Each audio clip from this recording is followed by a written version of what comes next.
तो देखिए 10 फरवरी 1962 को हरियाणा के हिसार में जस्टिस सूर्यकांत का जन्म होता है। 1981 में हिसार के गवर्नमेंट पोस्ट एजुकेट कॉलेज से उन्होंने ग्रेजुएशन किया। वहीं 1984 में रोहतक के महर्षि दयानंद यूनिवर्सिटी से उन्होंने लॉ की डिग्री ली। हिसार जिला अदालत में अपने वकालत के करियर की शुरुआत उन्होंने करी। जुलाई 2000 को हरियाणा में महाअधिवक्ता वो नियुक्त किए गए। 2018 में उन्हें हिमाचल प्रदेश हाईकोर्ट का चीफ जस्टिस बनाया गया। फिर 24 मई 2019 को सर्वोच्च न्यायालय में पदोन्नत उनको किया गया। तो जस्टिस सूर्यकांत की पूरी जीवनी हमने आपको ग्राफिक्स के जरिए बताया, जहां कई बड़े फैसले भी उनके द्वारा लिए गए हैं। देखिए कई सारे मामले जिसमें उनकी महत्वपूर्ण भूमिका रही है। पंजाब और हरियाणा हाईकोर्ट की फुल बेंच का वो हिस्सा थे जिसने 2017 में दुष्कर्म के मामले में डेरा प्रमुख गुरमीत राम रहीम को लेकर के जेल में हुई हिंसा के बाद डेरा सच्चा सौदा को पूरी तरह से साफ करने का आदेश दिया था। उसके बाद जस्टिस सूर्यकांत उस बेंच का हिस्सा थे जिसने कॉलोनियल एरा के राजद्रोह कानून को स्थगित रखा था। साथ ही निर्देश दिया था कि सरकार की समीक्षा तक इसके तहत कोई नई एफआईआर दर्ज नहीं की जाए। सुप्रीम कोर्ट बार एसोसिएशन समेत समस्त बार एसोसिएशन में 1/3 सीटें महिला के लिए आरक्षित किए जाने का निर्देश देने का श्रेय भी जस्टिस सूर्यकांत को ही दिया जाता है। जस्टिस सूर्यकांत 7 जजों की बेंच में शामिल थे जिसने 1967 के अलीगढ़ मुस्लिम यूनिवर्सिटी के फैसले को खारिज कर दिया था। यूनिवर्सिटी के संस्थान के अल्पसंख्यक दर्जे पर पूर्ण विचार का रास्ता खुला था। वे पेगासस स्पाईवेयर मामले की सुनवाई करने वाली बेंच का हिस्सा भी थे जिसने गैर कानूनी निगरानी के आरोपों की जांच के लिए साइबर एक्सपर्ट का एक पैनल बनाया था। उन्होंने यह भी कहा था कि राष्ट्रीय सुरक्षा की आड़ में खुली छूट नहीं मिल सकती है। जस्टिस सूर्यकांत ने बिहार में एसआईआर से जुड़े मामले की सुनवाई भी की। चुनाव प्रक्रिया में पारदर्शिता को रेखांकित करने वाले एक आदेश में जस्टिस सूर्यकांत ने चुनाव आयोग को निर्देश दिया था कि बिहार में स्पेशल इन्वेस्टिव रिवीजन के बाद ड्राफ्ट वोटर लिस्ट के बाहर किए गए 65 लाख नामों की डिटेल सार्वजनिक की जाए। उसके बाद जस्टिस सूर्यकांत की अगर बात कर ली जाए तो देखिए 10वीं के बाद पहली बार उन्होंने शहर देखा था, क्योंकि जस्टिस सूर्यकांत के पिता मदन मोहन शास्त्री संस्कृत के शिक्षक और प्रसिद्ध साहित्यकार थे। मां शशि देवी गृहिणी थी। बड़े भाई ऋषिकांत सेवानिवृत्त शिक्षक हैं। दूसरे भाई शिवकांत डॉक्टर और तीसरे देवकांत आईटी मेरठ से रिटायर्ड हैं। बहन कमला देवी सबसे बड़ी हैं। जस्टिस सूर्यकांत सबसे छोटे हैं। बड़े भाई ऋषिकांत के द्वारा कहा गया कि सूर्यकांत ने 10वीं तक पढ़ाई गांव में ही की। ऋषिकांत ने बताया कि एक भाई के डॉक्टर बना तो पिताजी चाहते थे सूर्यकांत इंजीनियर बने।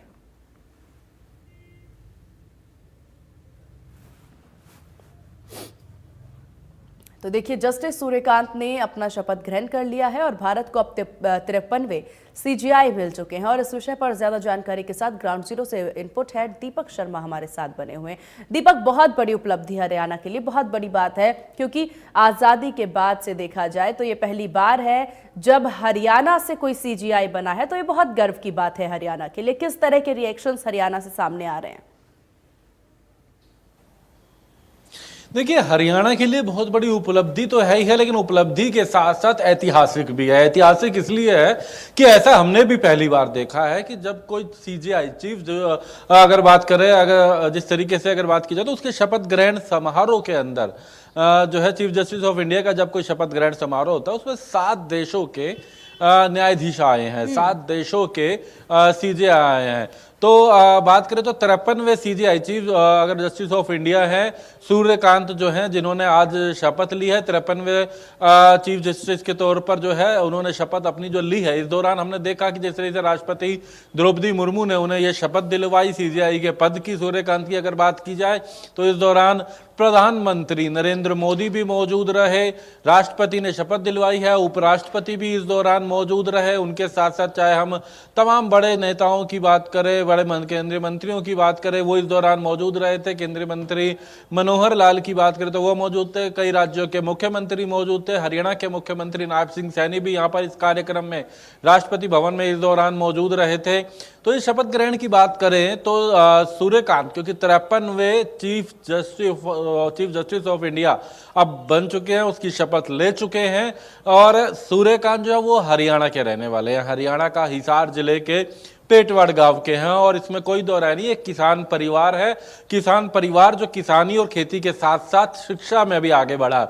इनके परिवार में अधिकतर जो लोग हैं वो खेती के साथ साथ जो है शिक्षा लेने के बाद शिक्षक की भूमिका निभाई। लेकिन सूर्यकांत ऐसे हैं जो कि कहीं ना कहीं पढ़ करके लॉ की तरफ गए, कानून की तरफ गए। उन्होंने हिसार से वकालत की शुरुआत करी और आज अगर बात करें अपने अलग अलग पदों के बाद, आज देश के चीफ जस्टिस ऑफ इंडिया, मुख्य न्यायाधीश जो है उसकी उन्होंने शपथ ली। और हमने कल हम जब सीजीआई सूर्यकांत से बात कर रहे थे, उन्होंने कहा कि उनकी भी प्राथमिकता है कि देश की हर अदालत में, हर कोर्ट में, हर जज पर कई अगर बात करें बड़ी संख्या में जो मामले हैं विचाराधीन, उनका एक दबाव रहता है, क्योंकि बड़ी संख्या में आज भी देश में ऐसे मुकदमे हैं जिनकी संख्या ज्यादा होने के कारण लंबी तारीखों पे तारीखें चलती है। और उनकी प्राथमिकता है कि जल्द से जल्द इन मुकदमों का, इन मामलों का, सुनवाइयों का निपटाना किया जा सके, ताकि जो कार्रवाई देश में जो कानून व्यवस्था है उस पर सबसे बड़ी बात यही आती है कि कोई भी मामला आता है, मामलों की, मुकदमों की संख्या इतनी अधिक है जिसके चलते तारीखें होती हैं। हालांकि फास्ट ट्रैक कोर्ट जैसे अब कई कदम उठाए गए हैं, लेकिन वो कहना है कि इसको और आगे बढ़ाया जा सके ताकि जल्द से जल्द सुनवाई हो, जो करोड़ों मुकदमों का। जी दीपक, अगर देखा जाए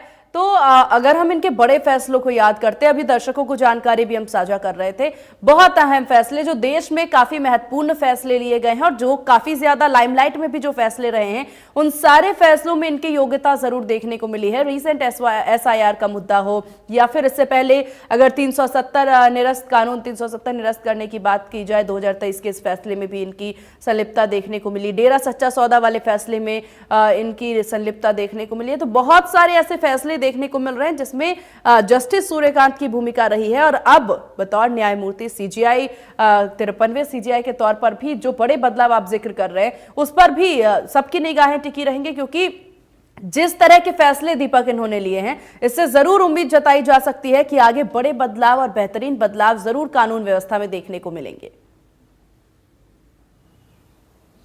जी बिल्कुल, इसमें कोई दो राय नहीं। आपने जिस तरह जिक्र करा, चाहे वो SIR की बात करें, वो राम रहीम की बात करें, उनके मुकदमे की जिस तरीके से यहाँ पर बात की गई थी, इसके अलावा अगर हम बात करते हैं वन रैंक वन पेंशन जैसे मामले ऐसे थे, इनमें कहीं ना कहीं इनकी एक अहम भूमिका रही है।